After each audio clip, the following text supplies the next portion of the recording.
En el Arcón de esta semana hacemos coincidir la grabación del programa con el aniversario de la catástrofe de Ribadelago, un trágico suceso que tuvo lugar en la medianoche del día 9 de enero de 1959, cuando reventó la presa de Vega de Tera.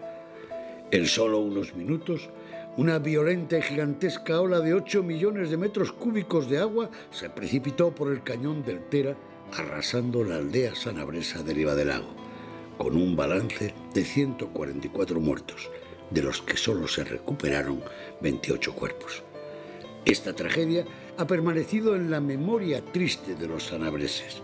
Desde ese día, arriba, en Vega de Tera, el tiempo se detuvo y los restos de la presa que provocó la tragedia permanecen a la intemperie, como testigos mudos de un suceso que pudo haberse evitado y que marcó a decenas de familias de Ribadelago para siempre.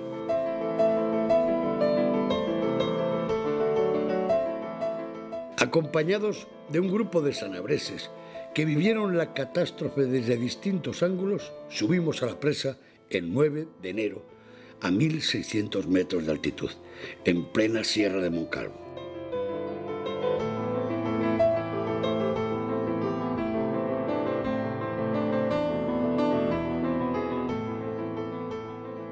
Desde el Pico del Fraile, vigía del lago de Sanabria, contemplamos Ribadelago y el cañón por el que bajó el siniestro río de agua enfurecida.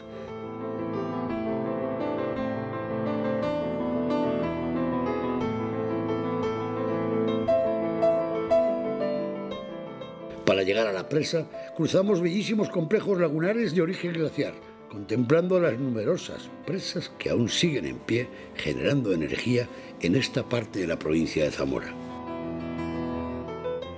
Nos acompañan el frío y la nieve, que crean un clima mucho menos agresivo que el de aquella noche de niebla a 18 grados bajo cero que sembró de dolor a los habitantes de una aldea sanabresa cuando dormían. María Jesús Otero nos acompaña hasta la presa.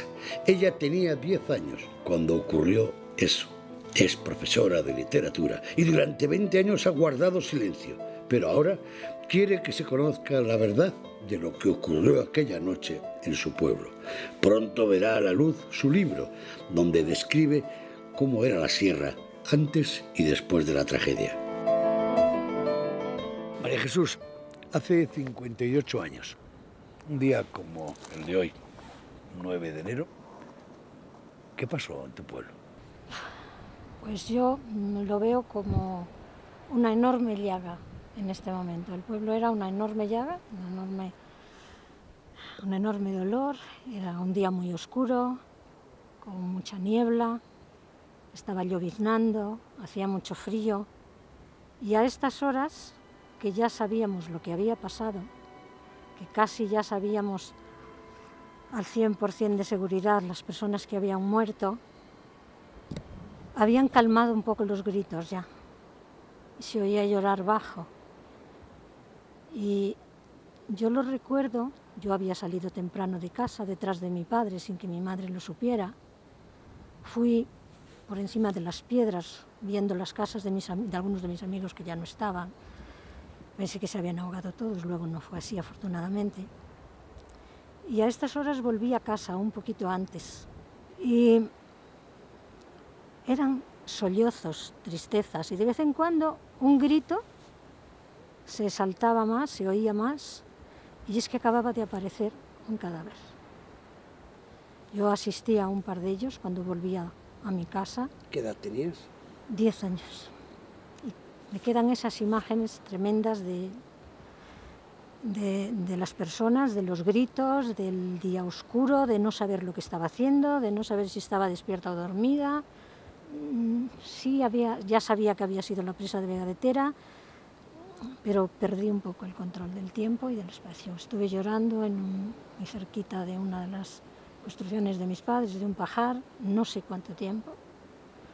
Cuando volví a casa, mi madre estaba muy preocupada porque yo me había ido sin que ella lo supiera. Y me di cuenta que no estaba calzada, porque me sangraban los pies y me empezaron a doler. Cuando ocurrió eso, porque así es como denominabais a la tragedia, a la catástrofe, porque no hablabais de ello. Tú tenías 10 años, te marchas a estudiar a Salamanca, a la universidad, pero durante mucho tiempo no hablabais nunca, ni utilizabais la palabra tragedia ni catástrofe de lo que había pasado aquí. Yo, bueno, en cuanto a la presa, pues se terminó de construir en el 56 y se llenó del todo por primera vez. Anoche hizo 58 años. Efectivamente, cuando se produce la tragedia, las personas que vivíamos en el pueblo, unos porque lo habíamos oído, y a pesar de ser pequeña, yo sabía que esta presa no estaba bien hecha, se lo había oído decir a mi padre muchas veces y a otros obreros, le había oído conversaciones entre ellos. Lo tengo recogido en algunas de las publicaciones que he hecho. Pero claro, como que nadie se lo tomaba en serio. En el pueblo no se podía, estábamos en la dictadura, eso no hay que perderlo de vista en un momento. No se podía decir que había una presa mal hecha. Pero a los obreros que trabajaron aquí les sellaron los labios enseguida. Pero ese silencio que compartisteis también los supervivientes y los habitantes de Ribadelago se acaba cuando llega el 50 aniversario, en el año 2009. Entonces empezáis todos a hablar, a recordar y a contar lo que pasó. Muy superficialmente, se aludía constantemente, lógico. Habían muerto muchas personas y la tragedia era muy grande. Pero lo que yo echo de menos y me he dado cuenta después, cuando ya he sido mayor y he pensado tranquilamente, es que no hablábamos entre nosotros largo rato, ni teníamos conversaciones sobre cómo lo viviste o qué sientes o cómo te has recuperado. En aquel momento no iban psicólogos al lugar de la tragedia a ayudar. Sí que nos ayudaron, pues por ejemplo, lo superamos los niños bastante bien, porque estuvimos en Zamora, en lo que hoy es Parador, nos atendieron muy bien, en los pueblos vecinos, tanto el Puente como Galend, hicieron lo que pudieron, por supuesto la Diputación, toda España, pero nos faltó alguien que hubiera reconducido ese dolor. Pero todo eso cambió en el año 2009 cuando se celebra el 50 aniversario. Sí, a partir de ahí, tú misma adquieres un protagonismo que no te esperabas. No me lo esperaba. Y a partir de ahí sí que empezáis a hablar ya de la tragedia y de la catástrofe. El 50 aniversario. El 2009. Pues. Sí, en 2009. Recuerdo que dormimos en el Parador de Puebla y me llamó el alcalde, en ese momento Alfredo Puente, y me dijo: María Jesús, ¿dónde estás? Y le dije: pues estoy aquí en Sanabria. Dije: ay, qué bien. Digo: estoy en Puebla. Dije: ay, qué bien. ¿Y cuándo vienes al pueblo? Y dije: pues mañana. Y me dijo: tienes que hablar en nombre de las víctimas, hacer un pequeño. Aquel día, cuando recordabais lo que pasó, tú tuviste una intervención que muchos recordamos con asombro.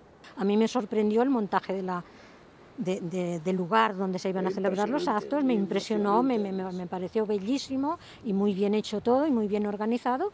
Y claro, yo, aunque tenía que hacer el discurso, salí, pero a mí no me preocupó nada. Yo tenía tantas cosas que podía decir ese día, lo que más me costó fue reducirlo. Pero ahora sí que ya no os importa compartir vuestra memoria y que se enteren todos de lo que ocurrió aquí. Yo quiero, quizá por el enorme silencio que guardé durante muchos años, igual que mis queridos vecinos, la mayoría de ellos, pero también, por una parte, estás más preparada emocionalmente. En segundo lugar, porque queremos que no se olvide y que no se tergiversen las cosas más, ni se digan más. Iba a decir mentiras, bueno, mentiras o verdades a medias o esto. Y ahora yo pues me sentí como obligada por varias razones. Primero, porque pertenezco al último grupo de la generación viva que conoció perfectamente la vida anterior. Yo siento que soy, y así algunas veces me lo han manifestado algunas personas que me han pedido que lo haga, pues el eslabón que tiene que aprovechar, o ya, definitivamente, se perderían muchísimas cosas tal como se vivieron en ese momento.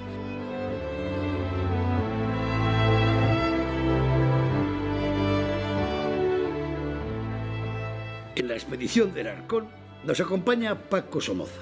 Él es arquitecto y conoce muy bien las causas de la rotura de la presa de Vega de Tera. Natural de Puebla de Sanabria, ha convivido con este suceso desde que era un niño, pues la catástrofe también impactó a todos los de su generación.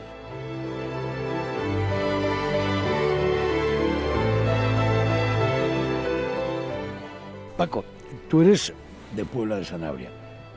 ¿Cómo vivisteis los sanabreses del entorno el acontecimiento de la catástrofe de Ribadelaga?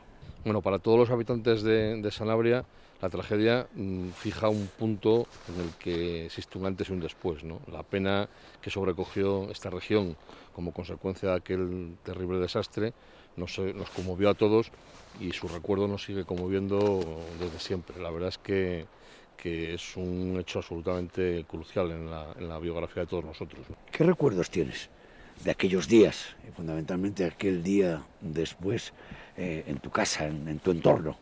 Bueno, lo primero, una sensación de sobrecogimiento absoluta, es decir, de pena por lo que se estaba produciendo y una incomprensión también igualmente grande, ¿no? ¿Por qué había sucedido esto? ¿Cuáles eran las razones que habían provocado que esta tragedia, cuando todo apuntaba al porvenir, se produjera? ¿Qué culpa tenía esta gente, ¿no? Paco, estamos ante una arquitectura de mucho volumen. ¿Por qué se rompió la presa aquella noche?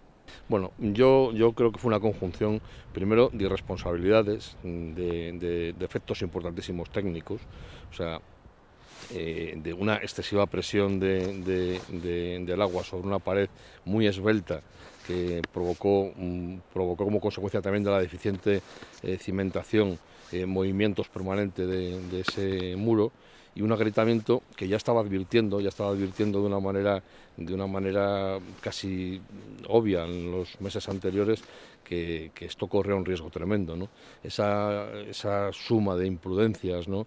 Esa suma de irresponsabilidades que de alguna manera por los que tenían que velar por esta cuestión, que no eran los operarios, no entiendo yo que no eran los operarios, eran la gente que tenía verdadera responsabilidad en este asunto, ¿no? Porque un operario que va a saber del riesgo que entraña la posibilidad de que esta presa se viniera abajo, ¿no? ¿Cuántas muertes iba a producir? Eso no lo pensaba nadie, ¿no? Yo creo que lo que verdaderamente es atribuible, la responsabilidad es atribuible a los técnicos y a los responsables, en definitiva, políticos que estaban al frente, digamos, de esta cuestión y que presumían de ella. Podríamos entenderlo de una forma más gráfica, el por qué se derrumbó.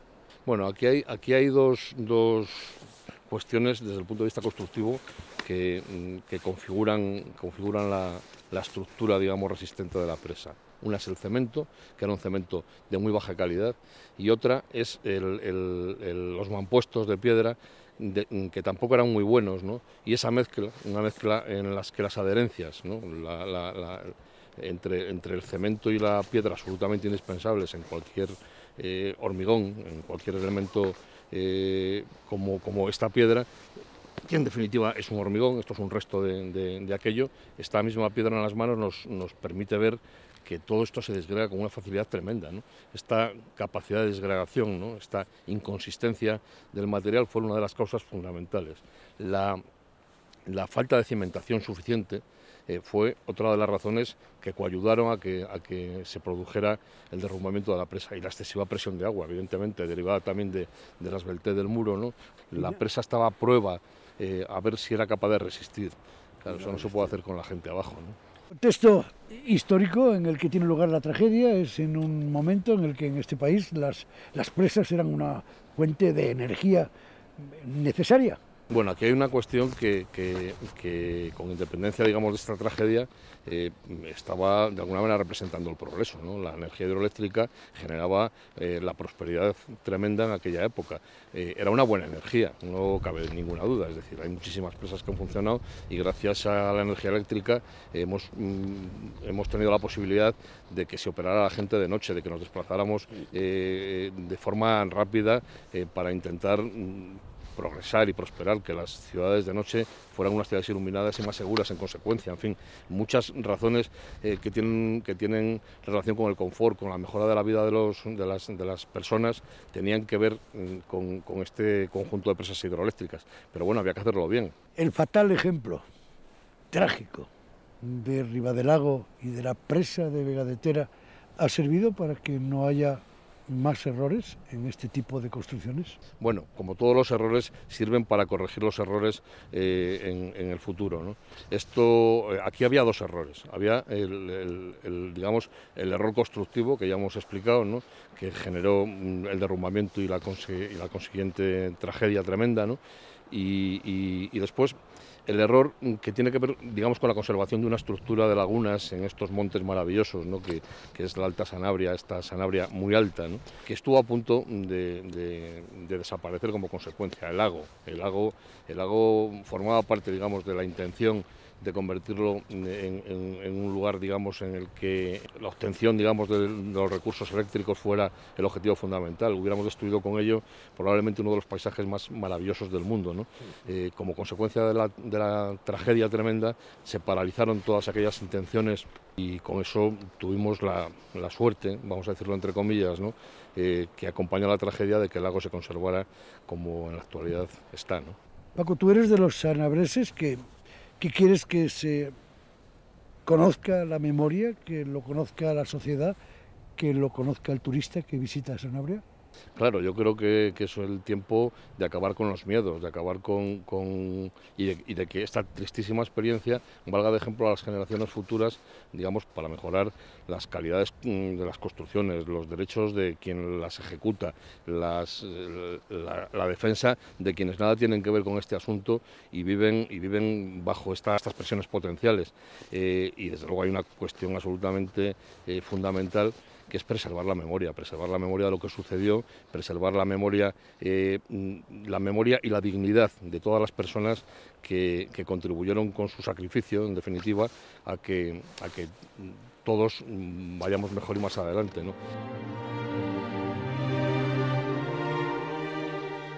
Sin duda, este escenario está impregnado de dolor. Los restos de la inmensa mole de hormigón y mampostería, con parte de los contrafuertes en pie y la brecha de 70 metros abierta, son testigos mudos de la noche que pasó eso.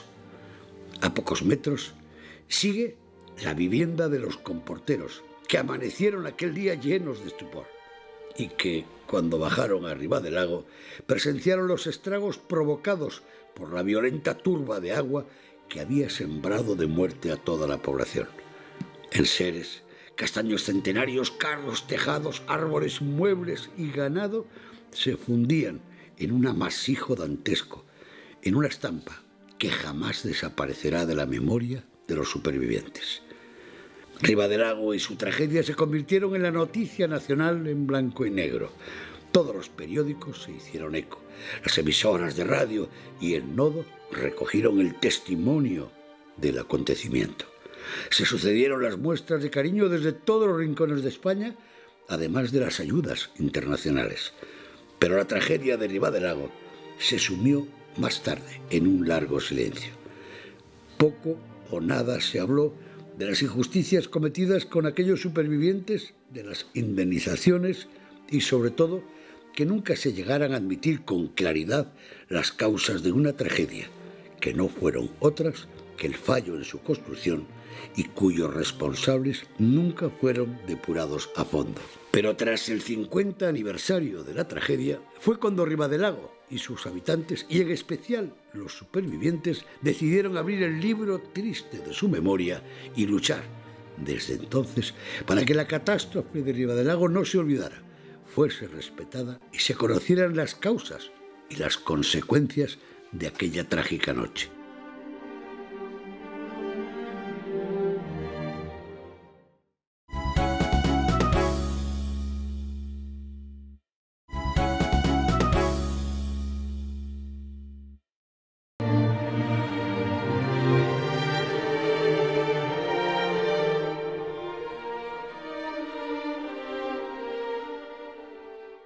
¿Qué tiene este lugar para todos vosotros, alcalde? Hombre, tiene mucho significado. Lógicamente estamos en la presa que se llevó hace 58 años hoy al pueblo de Ribadelago. Alcalde, tú eres de Vigo, de Sanabria, y aunque naciste después de la tragedia, habéis convivido con ellos siempre. Está vinculada, sí. Yo cuando empiezo a recordarme de 4 o 5 años, pues es de lo que se hablaba en la zona, lógicamente de la tragedia que que había llevado al pueblo de Riva del Lago. Este edificio fue testigo de lo que ocurrió aquella noche de niebla. Hombre, imagino cuál sería creo que había niebla aquel día, cuál sería la impresión que le causó a los comporteros, que había dos, al ver que la presa estaba vacía. O sea, cómo quedarían al pensar, conocían todos los que eran de aquí, de la zona, decir, bueno, pues, ¿dónde estará mi pueblo? La presa de Vegadetera pasó a la historia por la tragedia, pero las presas siguen formando parte de la historia contemporánea. Sí, las presas, por la información que tengo de Endesa, pues siguen funcionando perfectamente. Están controladas los 365 días del año, las 24 horas al día. Hay tres comporteros y vamos, las noticias que tengo es que están perfectamente controladas para que la gente no tenga miedo y porque tienen que estar controladas, lógicamente, y más después de lo que sucedió, dan las cuotas un par de veces al día o las que sean necesarias para que esté todo controlado. Sí.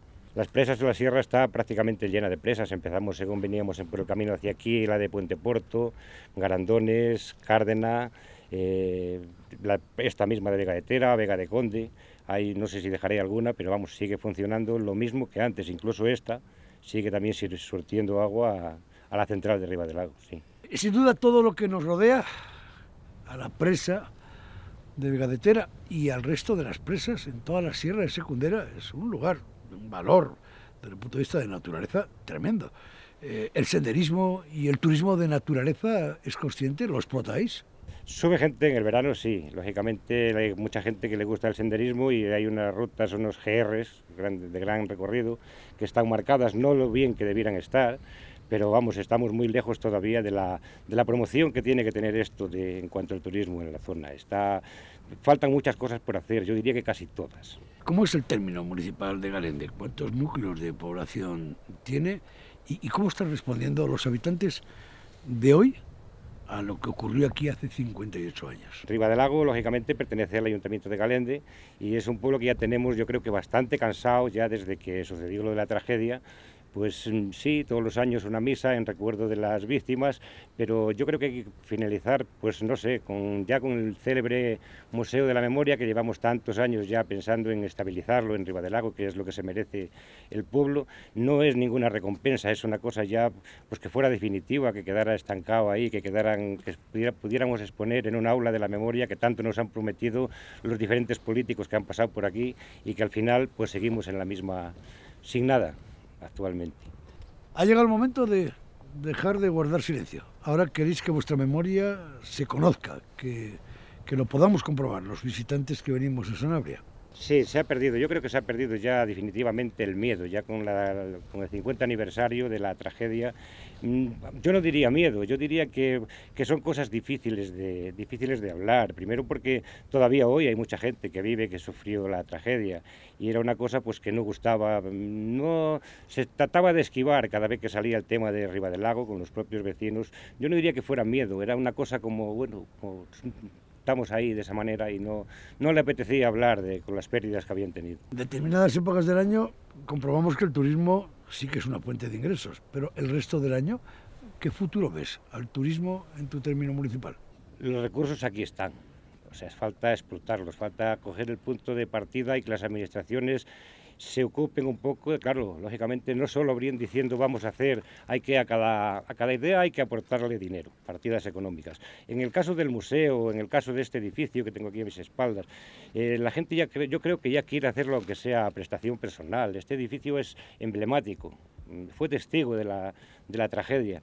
De alguna manera hay algunos que tienen mucho amor propio y dicen, bueno, pues si las administraciones nos dejan de la mano, pues lo haremos a prestación personal y esto tenemos que recuperarlo. Falta mucho por hacer en Sanabria, es conocida, pero falta casi todo. Yo creo que somos un punto importante en el turismo en Castilla y León y creo que deberíamos de volcarnos las diferentes administraciones, todas, incluido todas, sí.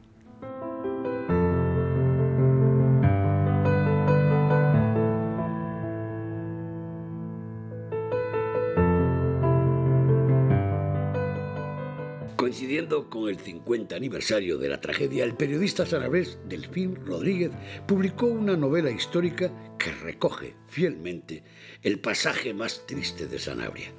Nos encontramos con él en Riva del Lago, al pie de una escultura que ya forma parte de la iconografía sentimental del lago de Sanabria. Este es el alma de Sanabria ahora mismo. Yo creo que hay en Sanabria un antes y un después, antes de la tragedia de Ribadelago y después de la tragedia de Ribadelago. Para un periodista y escritor sanabrés, el contar algo que forma parte de tu vida te habrá facilitado las cosas. Yo, aunque no viví mucho tiempo en Sanabria, pero conozco perfectamente parte de la gente que vivió la tragedia de los supervivientes. Realmente es un testimonio vivo más que una novela en sí. Sanabria no sería explicable sin la tragedia. Se dio a conocer precisamente a raíz de la tragedia. Nosotros éramos unos grandes desconocidos. Aquella noche yo creo que fue la ambición del progreso desmesurado. Comenzaban a funcionar las grandes ciudades y había una falta enorme de electricidad, y Sanabria era una zona montañosa y era muy apta para hacer embalses. Aquí se construyó una presa, empezó a tener pérdidas de agua, se reventó la presa y se llevó prácticamente a todo el pueblo. El suceso de mi vida, sin duda alguna, es la catástrofe de Ribadelago. Yo tenía solo 6 años, pero todavía tengo grabada en la memoria oír desde mi cama la gente que al amanecer pasaba por delante de la casa llorando y dando voces, que venían en caballerías a auxiliar a los del pueblo vecino que se los había llevado. La presa, la escultura representa una madre con un bebé intentando salvar al bebé. La madre es real, el bebé es real, está tomada de una imagen del día posterior a la catástrofe. En tu novela, La noche que pasó aquello, los personajes son de verdad, los hechos que cuentas son ciertos. Sí, es absolutamente cierto todo, solo hay un pequeño hilo conductor que es el donde trata la novela para hacerla más amena. Cuentan las crónicas que una campana salvó a muchos por la situación donde estaba ese campanario y que sigue estando la campana aquí. Sí, el campanario existe, la campana que salvó a muchas... Bueno, vamos a verlo mejor si quieres.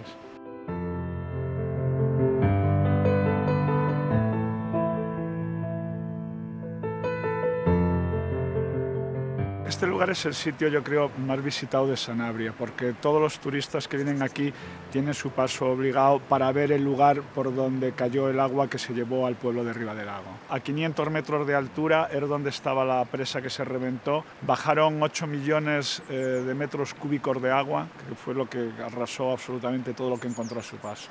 Se comenta que la catástrofe no hubiera sido tan grande en cuanto a víctimas si no hubiera sido por un castaño que había milenario, donde celebraba la gente del pueblo sus romerías. El agua arrancó el castaño y en un puente que había aguas abajo se cruzó y hizo un embalse enorme que hizo crecer el agua hasta 11 metros de altura y fue lo que anegó absolutamente todo.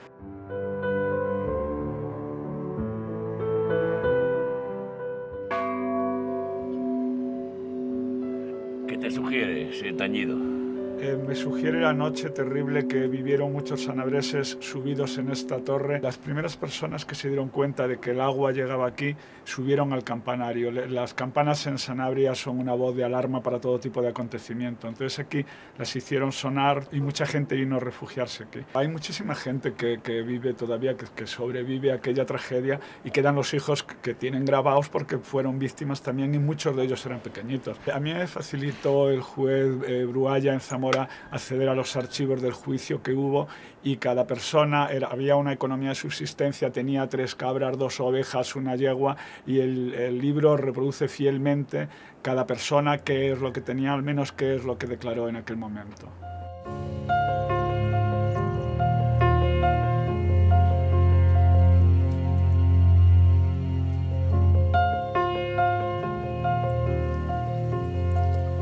Óscar es un empresario comprometido con el turismo de Sanabria.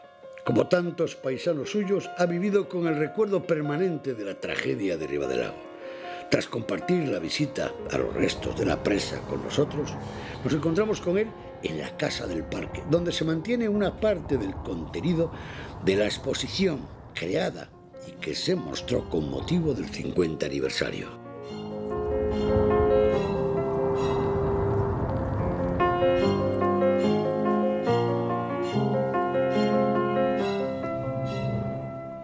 Tú no sé, Óscar, pero yo todavía sobrecogido de las secuencias, de las imágenes de esta mañana en la presa de Vega de Tera. Sí, absolutamente impresionantes. Es decir, y más un día como el de hoy, es decir, el 9 de enero, el aniversario de la catástrofe, en el que ya empezamos a conocernos los sanabreses. Ha estado siempre dentro de nosotros, ha estado ahí como una referencia, como algo oculto, pero ahora yo he percibido en la sierra desolación, silencio, pero quizá también oportunidad, y de eso hablaremos. Ha sido espectacular verlo y que se conserve y lograr que esto sea parte de nuestra historia y hacerlo saber al resto del mundo es parte de nuestra historia. A partir de la celebración del 50 aniversario de la tragedia de Riva del Lago, las cosas cambiaron. Se empezó a hablar de algo que apenas se hablaba, de puertas para afuera. Sí, cambió la actitud porque se abrió el libro de la tragedia. Es decir, el libro estaba cerrado desde el año 59 y ese día, con el 50 aniversario, con los actos que se hicieron de homenaje, se abrió y se volvió a acordarse de la tragedia, pero ya desde otra óptica. Pero también fue el día de las mentiras. Sanabria y la tragedia iba a tener un museo histórico para recordar un museo de la memoria, y eso estamos ahí todavía esperando hace unos cuantos años, y aquí tenemos una pequeña muestra, gracias afortunadamente a que la Fundación Patrimonio en el Centro de Interpretación ha cedido una sala para que haya una representación de eso, pero esto no es lo que pedimos, esto no es lo que queremos, y se nos prometió y esperamos en que el Museo de la Memoria sea ya de una vez por todas construido y realizado, no solo con fotos, sino con maquetas, absolutamente musealizado, documentado, con todo tipo, para que sea un referente. Como empresario zamorano y sanabrés vinculado al turismo, ¿cómo encaja en el conjunto de la oferta turística de Sanabria la memoria de la tragedia? Perfectamente, es decir, igual que he dicho que había silencio y desolación, también he dicho que había oportunidad. Es decir, ahora mismo estamos cerrando el círculo de ofrecer Sanabria y sus recursos. Se ha abierto el Centro de Interpretación del Lobo Ibérico, uno de los referentes más importantes de España y de Europa para visitar el lobo en su hábitat. Se ha abierto el barco en el lago. El lago cada vez es un referente más importante a nivel nacional e internacional, es un destino turístico y nos falta, de alguna forma, darle contenido a nuestra historia. Y la historia que tenemos que contar, aparte de la Villa de Puebla de Sanabria, todo lo que rodea, en este parque natural, es la historia de lo que no nos tenemos que olvidar, que fue el 9 de enero de 1959. Y eso tenemos que hacerlo parte de nuestra historia y, ya digo, la oportunidad de convertirlo en un recurso turístico. ¿Por qué? Porque vamos a convertir el Centro de la Memoria, que no dudamos en que se construirá definitivamente, el Ayuntamiento sabemos que va a apoyarlo de forma incondicional, pero esperamos que vengan los fondos de quienes los prometieron, pero también que sea el referente y el punto de partida para recorrer toda la sierra, para recorrer lo que la empresa que provocó el desastre, que era Moncabril, que era Moncalvo y el Cabril, por visitar toda la sierra, toda la secuencia. Estamos ante un producto de turismo de naturaleza de primer orden. El hecho de subir solamente a ver la presa. Un sistema además lagunar para ir a ver la presa impresionante en toda la sierra. Es decir, estamos salpicados de laguna. El lago de Sanabria es, digamos, la catedral, pero hay un sinfín de iglesias románicas o de lagunas, por hacer el símil, en la sierra, que hay que verlas y que solo se están pudiendo ver algunos privilegiados o algunos trabajadores que viven por allí, pero el resto del mundo no conoce el sistema lagunar de Sanabria. Es evidente que la cicatriz nunca se va a cerrar en Sanabria con referencia a la tragedia de Riva del Lago, pero escuece menos ahora.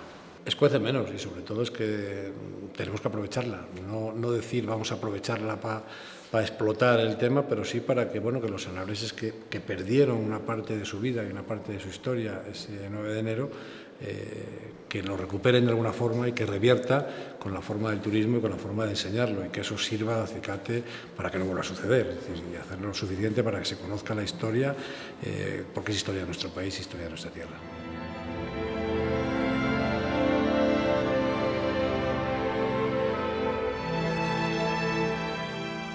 Antes de marcharnos, hemos quedado con Miguel Ángel, el alcalde pedáneo de Riva del Lago. Nos espera con un reducido grupo de supervivientes que han aceptado participar en el programa El Arcón. Sus testimonios representan a muchos de sus vecinos.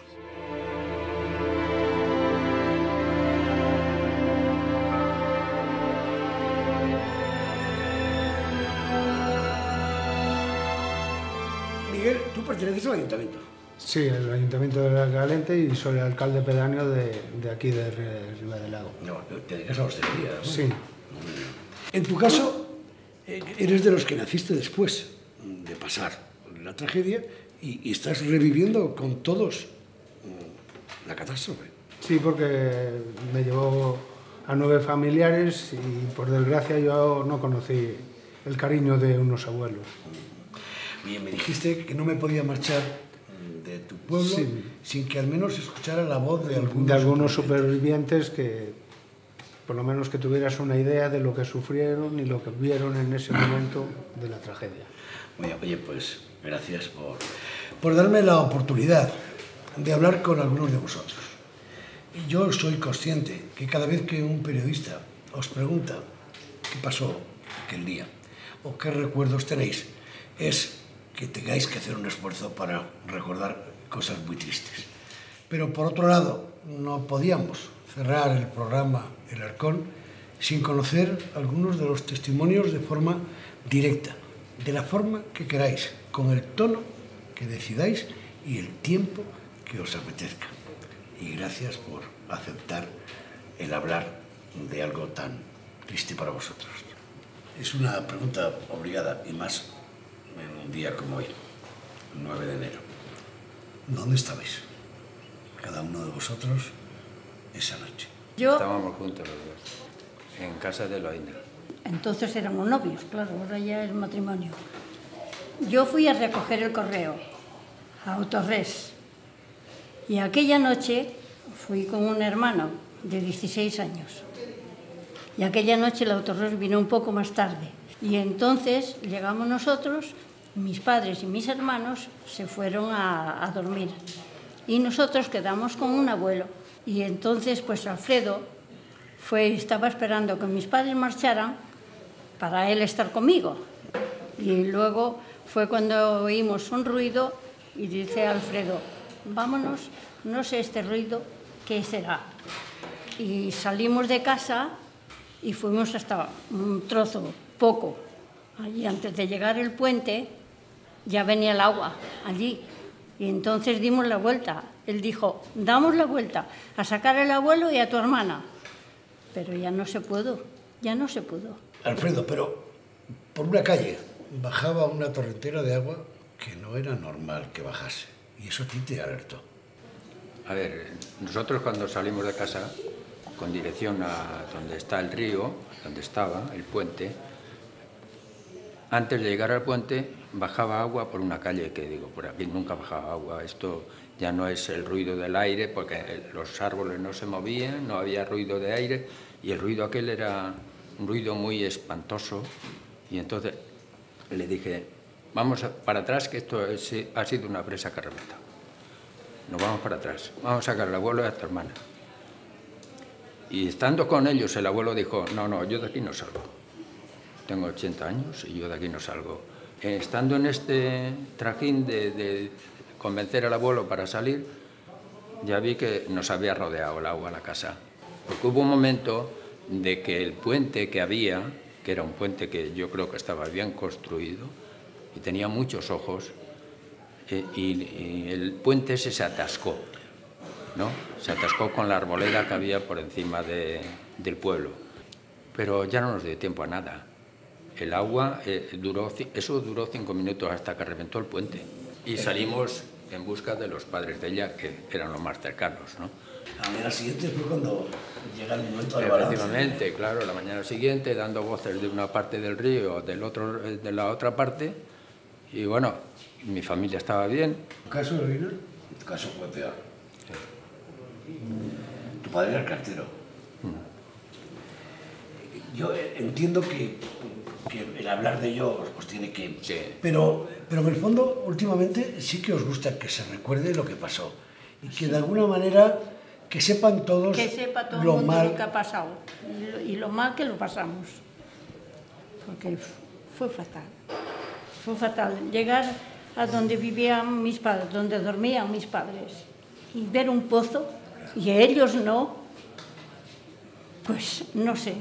Y en la mañana siguiente, ya cuando amaneció, mi madre apareció muy cerquita, encima de un medero. En tu caso, pasaste a la historia como la carterita de Ribadelago.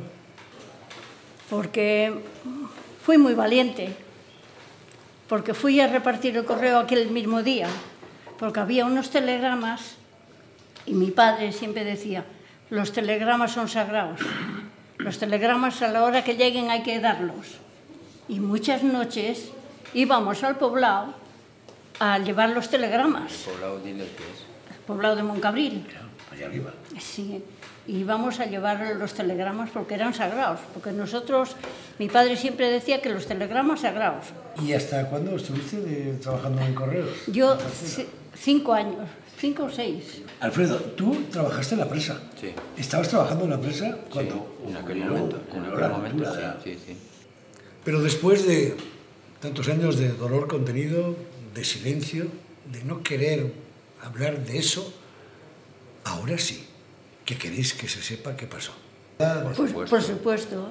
Que yo he machacado mucho en ese sentido. Nos ofrecieron muchas cosas en el aniversario.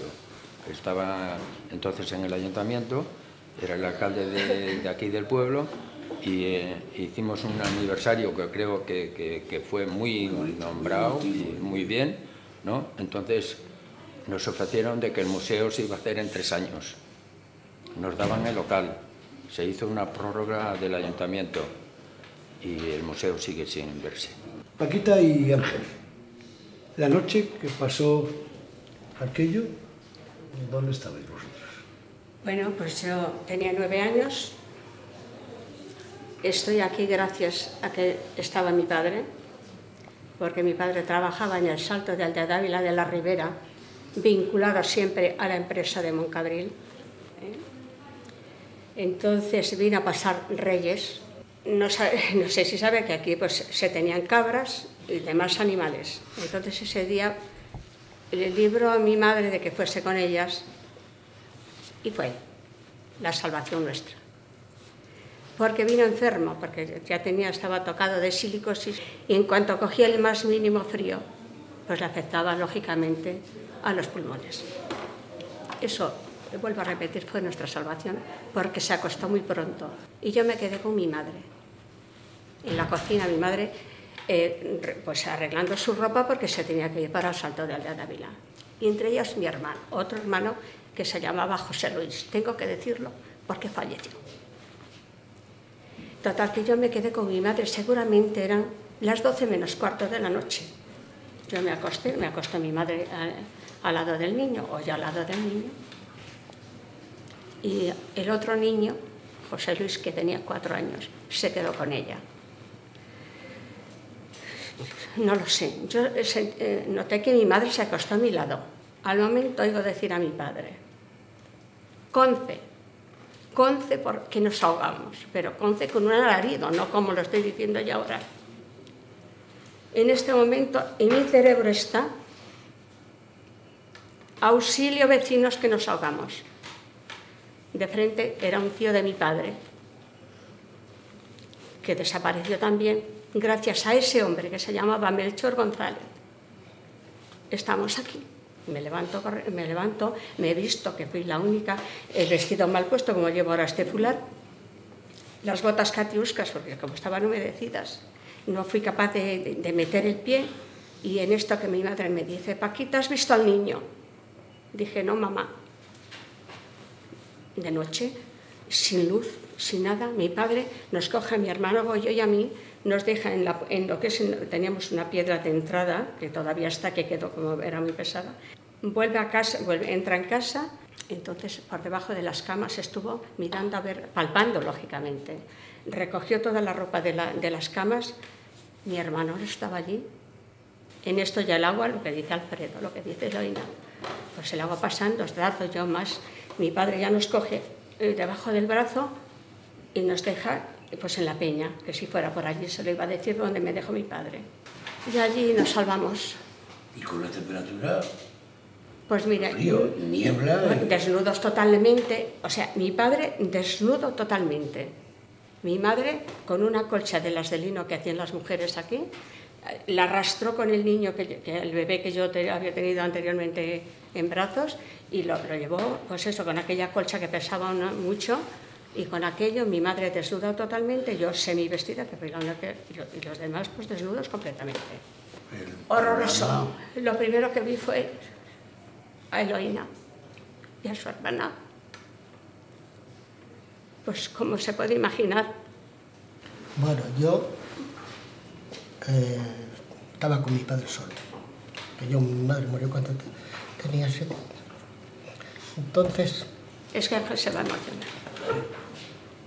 Un tío le dice, Pedro, vete, vas para casa esta noche, de que encierres el ganado, y le clavas unos cholos a su mujer, que se llamaba Pura. Y cenamos allí, y luego ya, una vez que se los termines, vienes. Y a las 12 salimos de casa de la abuela. Venimos para acá, nos encontramos con mi primo, le dice mi padre, ¿a dónde vas todas estas horas? Dijo, voy un rato para ir para Loína. Le dijo así. Qué casualidades. Cuando nosotros pasamos el puente, ponemos a los animales de comer y nos subimos y nos acostamos. Y al poco rato, unos vecinos por detrás de casa. Digo, pues estos los ha llevado el agua. Ya mi padre se levantó y dijo, ¿qué hacéis ahí? Porque mi padre pensó que se estaban pegando. ¿Qué hacéis ahí a estas horas? Dijo, ¿estás en casa? Dijo, ¿dónde voy a estar? Y dijo, pues mira, aquí no tienes nada. Le echaron así la linterna. Y claro, ya mi padre se levantó desnudo, bajó abajo, llena 4 piedras. ¿Y había pasado ya todo? Ya había pasado todo. ¿En tu caso? Pues yo en mi caso tenía 9 años, estaba en la cama. Una hermana que tengo que le llevo yo 7 años, tenía 3. Pues estaba también en la cama. Entonces mi madre y mi hermano mayor, que me lleva a mí 3 años, estaban con mi abuela y mi tía, allí a 25 metros, un poquito más arriba. Y estuvieron allí hasta las 12 menos poco, pero entonces se casaban 2 el día siguiente y estaban echando cohetes y dijo mi madre, dice, marcho, vamos porque tus hermanos van a despertar y lo mismo marchan de casa y eso. Y ya al momento el ruido, en ese instante. Y ya salieron, empezaron allí a un vecino a dar allí voces y eso, que qué sería cuando el agua ya en la escalera. Y entonces nos levantó mi madre y ya salimos a ver la casa de los otros 2 abuelos y ya no existía casa ni existía nada. Y a mi tía ya, y a la otra abuela pues los debió de coger seguramente que en el camino. Porque no tenían tiempo o en el camino o llegando a casa ya. Y ya también desaparecieron. Hay algo en lo que coincidís todos, y es que el haber nacido en Ribadelago y de alguna forma tener un contacto con lo que pasó aquella noche os marcó para siempre. Siempre, cuando decíais el nombre de vuestro pueblo, inmediatamente venía la pregunta. Siempre, porque yo cuando he estado trabajando, he estado en El País, en el periódico del País, en Madrid, y me preguntaban, Eloína, ¿y cómo lo viviste? Pues yo tenía que decirle. Y muchas veces en reuniones, uno que era el jefe, que se llamaba Cebrián, no sé si vivirá todavía. Sí, Juan Luis Cebrián. Juan Luis Cebrián. ¿Y te acuerdas? Sí, sí, muchas veces él, muchas. Y me decía, dejarla, que no puede hablar muchas veces, dejarla, que no quiere que le habléis de esto, que es una pena. Ahora ya lo voy tolerando mejor, pero yo nunca decía que era de Ribadelago. Yo decía que era de Sanabria. Sanabria es muy amplia, entonces yo decía Sanabria. Hasta que un día me dije, pues ¿por qué no voy a decir que soy de Ribadelago? Y ahora siempre lo digo. Hasta aquí el Arcón de esta semana. Solamente hemos querido compartir unas secuencias de uno de los sucesos más trágicos y tristes de la historia reciente de nuestro país. Y a modo de homenaje a aquellas familias que lo perdieron todo en una sola noche. Ojalá su Museo de la Memoria sea pronto una realidad y que cuando vayamos al lago de Sanabria a disfrutar de su paisaje, nos acordemos de que bajo sus aguas se guarda una historia de inocentes que merecen ser recordados. Hasta la próxima semana.